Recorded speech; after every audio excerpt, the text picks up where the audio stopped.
first, attend new developments in the controversy surrounding the planned training center for Atlanta police and first responders. The mayor's special task force on the training center will now be open to the public via Zoom. Good evening, and thank you for joining us. I'm Russ Spencer. I'm Christine Spiro, in for Courtney Bryant. The move comes 2 days after the task force met behind closed doors in a secret location. Well, now, yesterday, the ACLU left the group over concerns of a lack of transparency about the future of the site that critics call Cop City. Fox 5's Christopher King is live at City Hall tonight. Christopher, you spoke with one of the task force members. That's right, Russ and Christine, and he says those meetings never should have been closed in the first place, and he backs the move to keep those meetings open.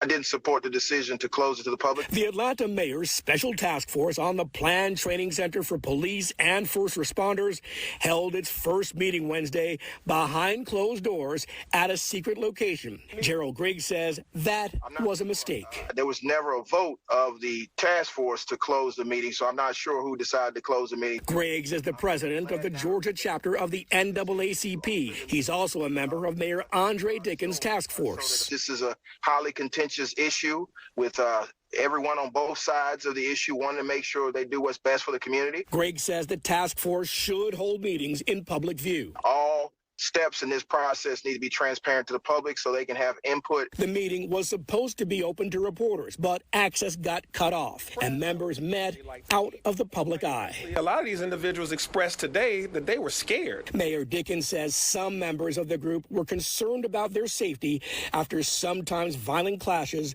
between police and protesters. The only concerns that I heard at the task force meeting was concerns of the lack of transparency. The ACLU left the task force citing concerns over transparency, and after the DeKalb County medical examiner revealed protester Manuel Terán had at least 57 gunshot wounds as a result of a deadly confrontation with law enforcement. The mayor's office on Friday said task force meetings will now be open to the public via Zoom. I think it's a happy medium where the actual deliberations will not be interrupted, but the concerns of the community and the eyes of the community will be on what is happening and the decisions and recommendations that are made in real time.